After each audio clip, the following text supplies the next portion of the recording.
منطقة العلا مكان أثري وعريق غطاه الغموض لسنوات طويلة، وكان الوصول له صعب جدا، إلى أن تبلورت رؤية المملكة 2030 بجعل السعودية وجهة سياحية جاذبة ومميزة، ليس فقط على المستوى المحلي لكن على مستوى العالم أجمع.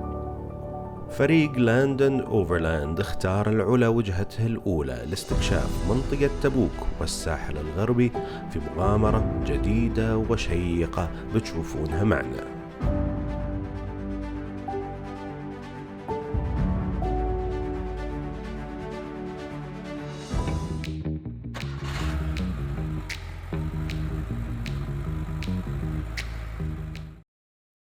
المسافة من الرياض للعلا 1000 كيلو، أخذت معانا حول 11 ساعة، فكان من الضروري اختيار مكان سكن مريح عشان يكون مركزنا لاستكشاف العلا لمدة 3 أيام. ووقع الاختيار على The Vineyard، استراحة جميلة بطراز ريفي.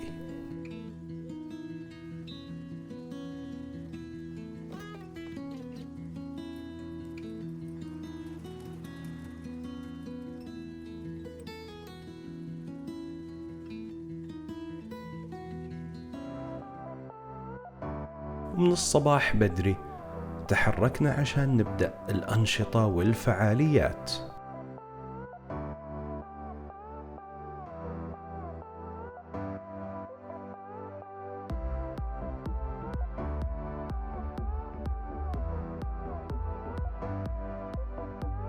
احنا اليوم يا جماعة في مغامرة الزبلاين، أول مغامراتنا برحلة العلا، وزي ما انتم شايفين بننزل من الجبل المنطقة اللي تحت بسرعة تقريبا 150 كيلو في الساعة، طبعا شيء يخوف بس متحمسين ونشوفكم على خير.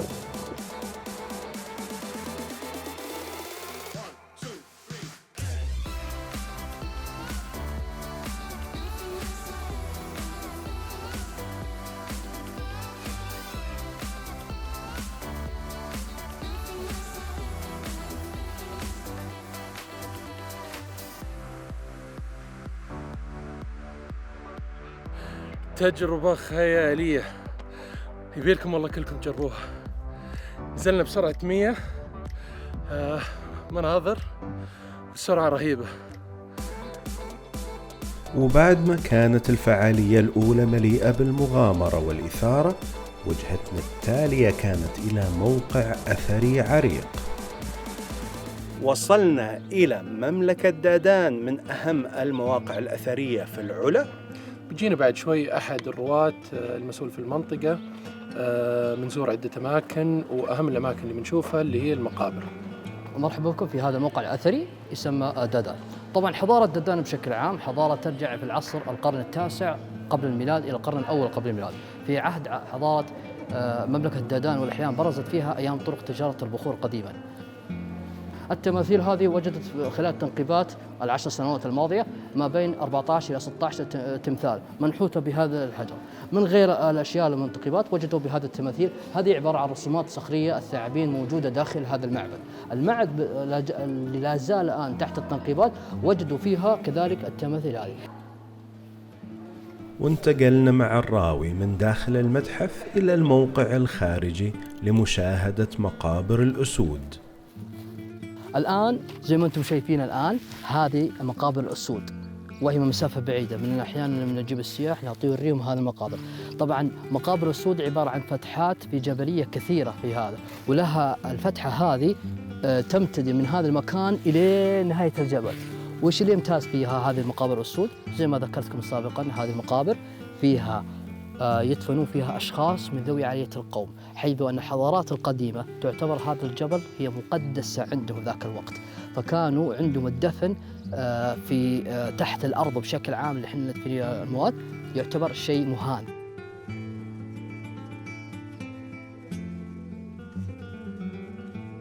ومع ارتفاع حرارة الجو توجهنا إلى مسار دادان التراثي لجولة على الأقدام بين المزارع والبساتين.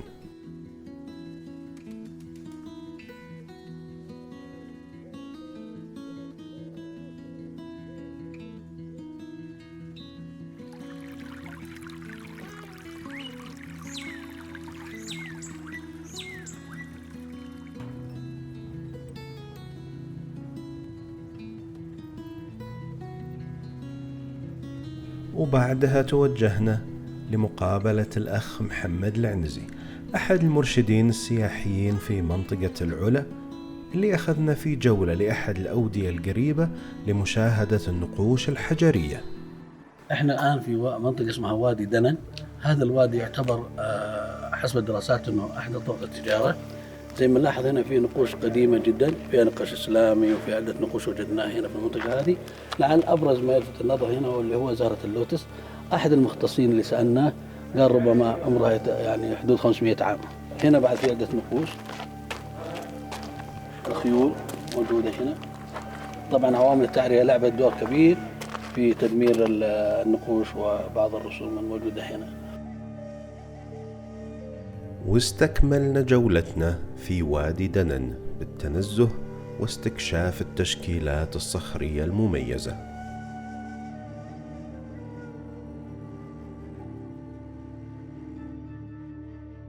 أما في الليل كان عندنا نشاط ترفيهي خطير جدا، هو فعالية الطبول.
وبنهاية فعالية الطبول اختتمنا ليلتنا الأولى في العلا.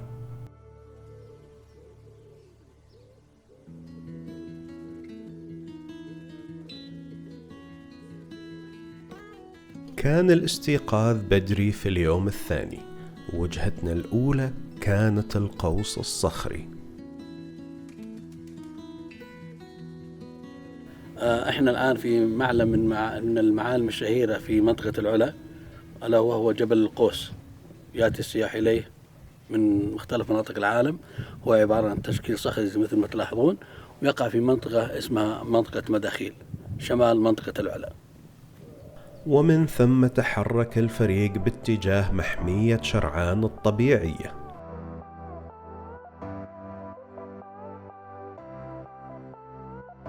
حياكم الله في محمية شرعان الطبيعية. طبعا راح ناخذ جولة إن شاء الله على كامل المنطقة، ومرحبين بكم، يا هلا ومرحبا.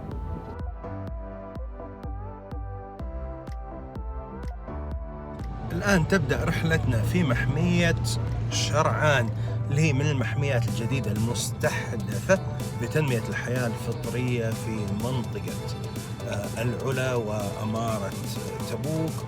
وحنشوف الأشياء الجميلة اللي موجودة فيها مع الرينجرز.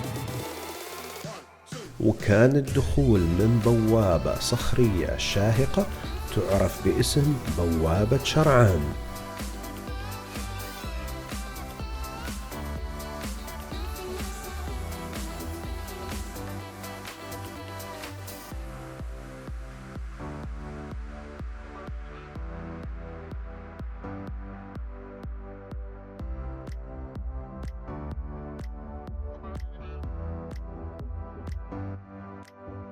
ووصلنا إلى أحد الكهوف الطبيعية، والتحدي كان المرور بالسيارات.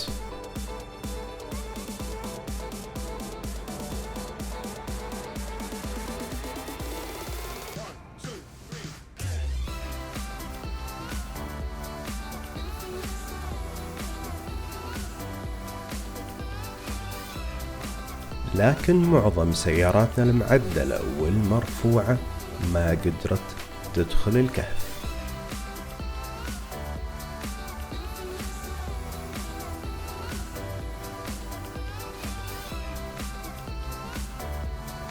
وأكملنا الجولة داخل المحمية إلى أن وصلنا لصعود قاسي جدا عبرناه بصعوبة.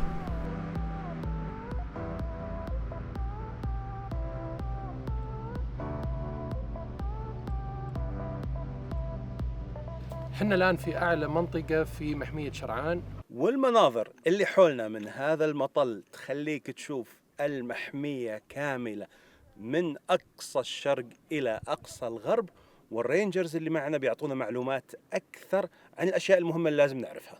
احنا الآن في منطقة المنتجع بتصميم المصمم جان نوفل الفرنسي، التصميم المعماري داخل الهضبة. والجبل هذا اللي ورانا هو الجبل شرعان المسمى عليه المحمية. هذه كاميرات الجو برو حقتنا، شوف كيف تغبر مع الطرق البرية، تصير جدا جدا جدا مغبر. عدساتها يبينا ننظفها شوي.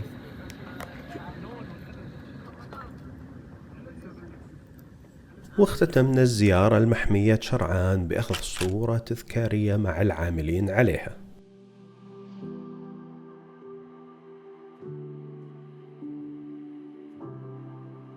وبعد يوم طويل ومتعب قررنا الاسترخاء في المساء في موقع جميل جدا اسمه صخرة الفيل.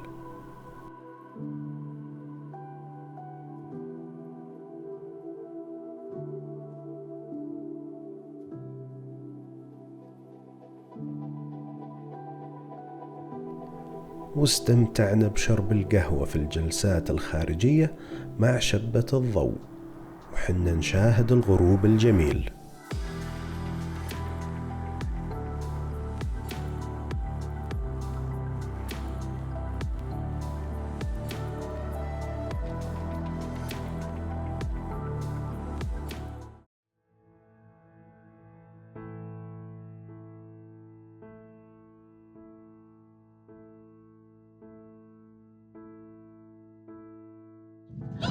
حنا الآن متجهين إلى غالبا ما يعتبر الموقع الأهم في منطقة العلا من الناحية التاريخية والأثرية، متجهين إلى موقع الحجر اللي فيه مدائن صالح، ومتشوقين جدا نشوف القصر الفريد وباقي الآثار المهمة.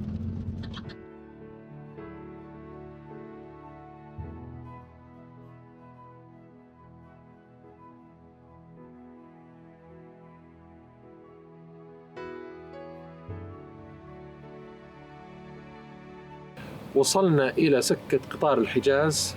المنظر أكثر من رائع، وأول ما تدخل المنطقة هنا تحس إنك رجعت بالتاريخ إلى الوراء. فترة زمنية قديمة قاعدين نعيشها من جديد. أول ما دخلت من البوابة قشعريرة، جوز بامبس، ما تتخيلوا المكان. تجربة أكيد كل شخص لازم يجي يشوفها. مثل ما تلاحظون هذا أحد القطارات اللي صنعت من أجل سكة الحجاز، صنعت من قبل الألمان، سويسرا وأيضا بلجيكا، كلهم ساهموا في صناعة القطارات. طبعا القطار هو فكرة جلبت يقال من قبل 1900، لكن ما أحد أخذ فيها الفكرة لمساعدة الحجاج، فجلبت من قبل الأمين العام للسلطان عبد الحميد الثاني في عام 1900، وكانت الفكرة لمساعدة الحجاج ولربط الأقاليم وتقوية الدولة. فبدأوا العمل عليها في عام 1900، أرسلوا أحد المهندسين يقال له هايزنر وفريق معاه، فبدأوا تتبع الطرق ومعرفة أفضل طريق لبناء سكة الحجاز عليه، فوجد أنه طريق البخور والتوابل القديم اللي بدأ في القرن التاسع قبل الميلاد هو أفضل طريق لتتبعه. فعندنا 3 محطات عملاقة في المملكة العربية السعودية حالياً، الأولى في تبوك، الثانية في الحجر، والثالثة في المدينة. طبعاً تتوسط هذه المحطات محطات صغيرة للتزود بالفحم بما أنه هو الوقود الأساسي للقاطرات، أيضاً الأخذ أو تنزيل بعض الركاب. وبعد ما شفنا سكة الحجاز واستمعنا للمعلومات القيمة، تقدمنا الدليل عاطف البلوي في الدفندر المكشوف عشان نشاهد مدائن صالح.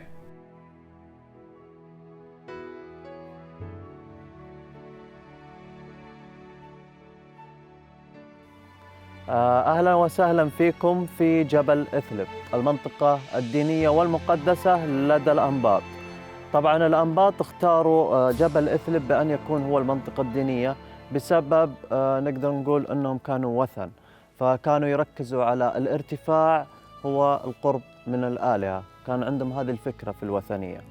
فاختاروا جبل إثلب لنحت الديوان اللي شكل نقدر نقول مجلس الشورى أو البرلمان الخاص فيهم، فنجدهم يناقشوا أمورهم الدينية السياسية، أيضا لقاءاتهم إلى جانب السيك المقابل للديوان، واللي لعب دور منطقة التعبد والآلهة.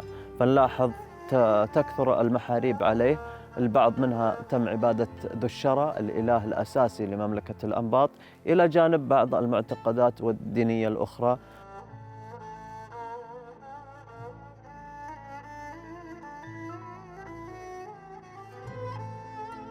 هبل منات وعزهم أول من عبدوا، لكن مع الوقت عمرو بن لحي الخزاعي أيضا جلب اللي هم الآلهة القديمة اللي عبدوها نوح، اللي هم ود وسواع ويغوث ويعوق ونسرة، فراح حفر عنهم واخرجهم واعاد توزيعهم على مكه، وامر حتى الحجاج القادمين الى مكه لعبادتهم.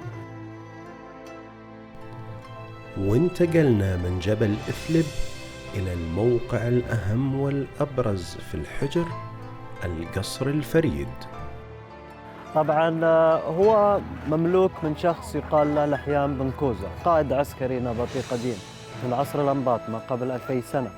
طبعا المحليين يسموه الفريد بسبب 3 أسباب.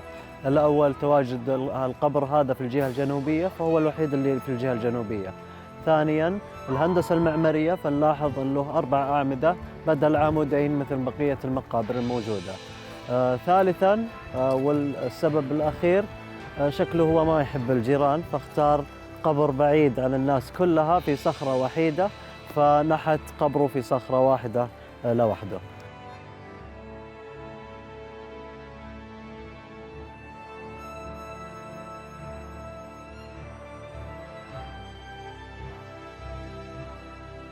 وكان لنا فرصة لزيارة أحد المقابر عن كثب والدخول داخلها. مثل ما نلاحظ مقابرهم كل قبر يعود إلى عائلة كاملة. طبعا المقابر تحفر أو تنحت من الأعلى إلى الأسفل، والهندسة المعمارية هذه تأثرت من حضارات كثير، فنلاحظ التشكيل الكورنيش حضارات مصر مثال، وأيضا المداخل دائما تكون متأثرة بالإغريق والرومان. طبعا بعد ما ينهوا الواجهة كاملة يبدأوا بالدخول إلى الداخل مكونين غرفة بسيطة، ثم بعد كذا تكون المقبرة جاهزة. إذا شعروا أنه أي شخص قد تأتي يعني لحظة منيته، يبدأوا يحضرون له القبر للدفن. انهينا رحلتنا السياحية في مدينة العلا، وشفنا أجمل المواقع الأثرية فيها والتشكيلات الصخرية والمناطق الحلوة والمحميات الطبيعية. والآن متجهين إلى وادي الديسة للمرحلة اللاحقة من رحلتنا اللي بتكون مثيرة وشيقة ونكمل فيها مغامراتنا. ووقع الاختيار على طريق جبلي نائي يمر فوق جبال تبوك اللي كانت مغطاة بالعشب الأخضر.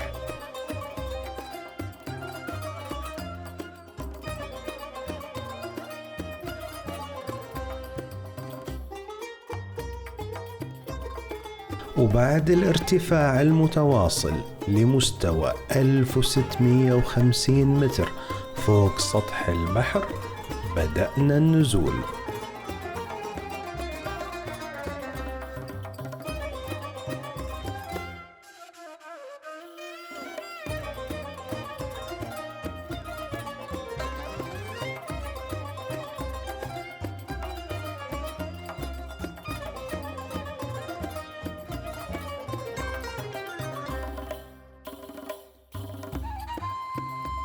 بعد عبور جبال تبوك والمناظر الحلوة اللي شفناها، الصخور مغطية بالثيل والربيع، وصلنا إلى موقع تخييمنا في منطقة الديسة.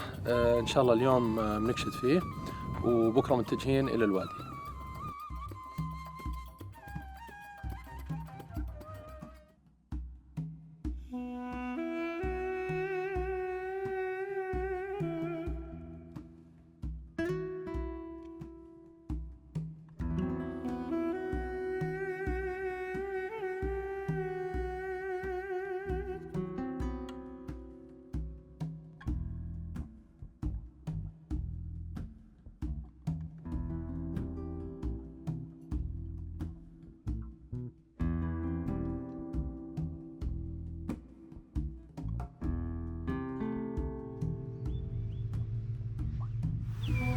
ودخلنا وادي الديسة، ومعناه كثيف الشجر والنخل، وكان المشهد مبهر جدا. الوادي شديد الخضرة، تحيط فيه الجبال الشاهقة من الجهتين.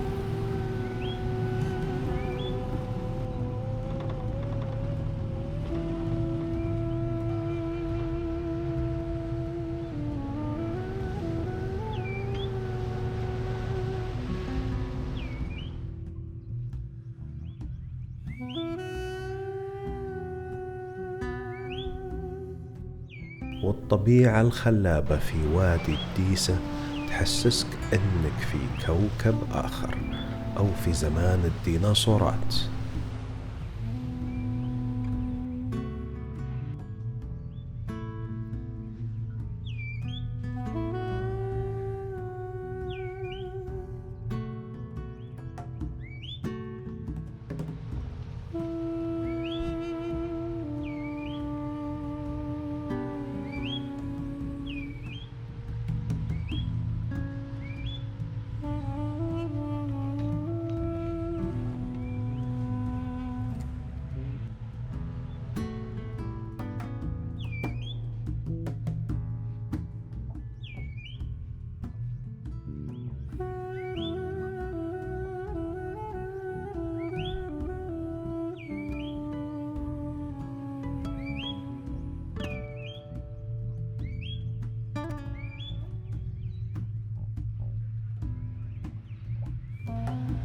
وفجأة صار ما لم يكن بالحسبان. شباب، سيارتي مدري ايش فيها، طفت بالبركة. رجعوا لي، ما ادري ايش فيها.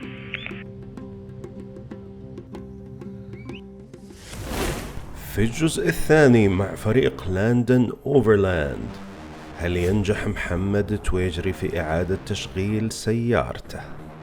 وماذا يخبئ لنا البحر في حقل؟ وما هو سر السفينة الغارقة على الشواطئ السعودية؟